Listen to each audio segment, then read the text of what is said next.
Buenas tardes, mi nombre es Ana María Sánchez Orduña, soy estudiante de la licenciatura en Enseñanza de las Matemáticas en la Universidad Abierta y a Distancia de México, y esta es una tarea para la materia de Geometría Euclidiana y Geometría Analítica. Les voy a hablar de la ley de los senos. Como introducción, les puedo decir que los triángulos oblicuángulos son aquellos que no tienen un ángulo recto.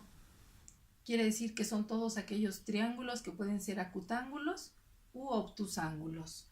Al no tener un lado recto no cumplen el teorema de Pitágoras y no aplican las leyes de los triángulos rectángulos.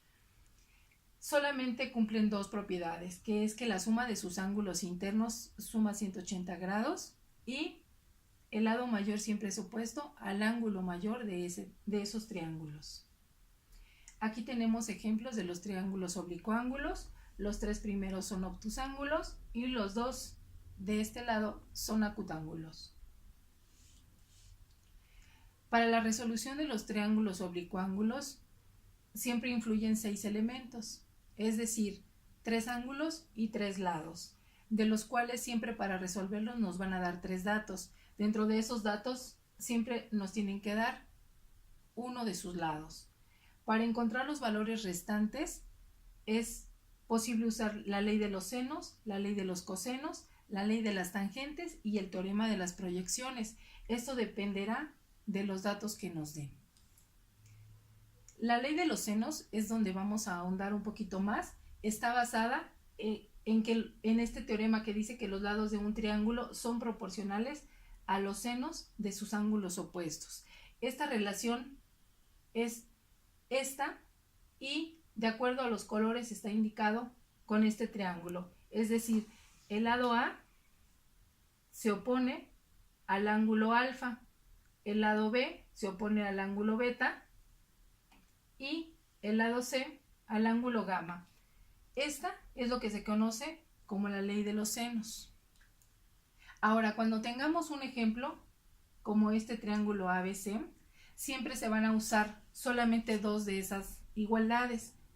¿De qué dependerá? Como les dije anteriormente, de los datos que nos den. Nos pueden dar dos ángulos y uno de sus lados, o nos pueden dar dos lados y uno de sus ángulos. Y entonces despejaremos de la relación que ocupemos, despejaremos la cuarta, que sería la incógnita que tenemos. Resolveremos y aplicaremos nuevamente la ley de los senos, o aplicaremos también la propiedad de la suma interna, la suma de los ángulos internos igual a 180 grados. Como ejemplo, tenemos aquí ya planteado el problema y tenemos un triángulo obtusángulo donde un triángulo acutángulo donde nos están dando como dato este ángulo y su lado opuesto. Nos están dando este ángulo. Nos piden calcular finalmente en el problema la altura, pero primero calcularemos esta incógnita en base a la ley de los senos, y para eso pintaremos esta igualdad donde tenemos que al ángulo de 45 grados se opone este lado que no conocemos, aquí está, y esto es igual al ángulo que sí conocemos y al lado que sí conocemos. Si despejamos esta x pasando este seno de 45 al otro lado, entonces resolveremos el lado que nos falta de este triángulo, y finalmente para resolver el problema ocuparemos este triángulo rectángulo, donde ya tendremos este lado que es la hipotenusa, el ángulo, y despejaremos el lado h. Estas son algunas de las aplicaciones de la ley de los senos. Se ocupa para cálculo de distancias y alturas que no es posible medirlas directamente. Tenemos este ejemplo de un funicular, otro ejemplo de esta resbaladilla, donde nos pueden dar ya sea el valor de la resbaladilla o el valor de la altura, y nos pedirán alguno de estos datos. En este caso, lo que nos piden es calcular el ángulo que forma con el piso, la escalera que se le va a poner a esta resbaladilla que mide 30 pulgadas y forma un ángulo de 36 grados con el piso. Este otro ejemplo es de un globo donde se nos pide calcular la altura y nos dan estos datos. También es aplicable la ley de los senos.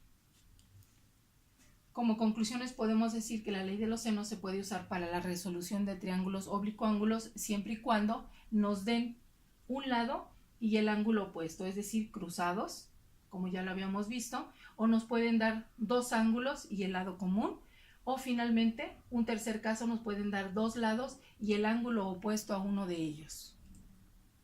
Estas son las referencias bibliográficas que se usaron para la investigación de este tema. Agradezco mucho su atención. Buenas tardes.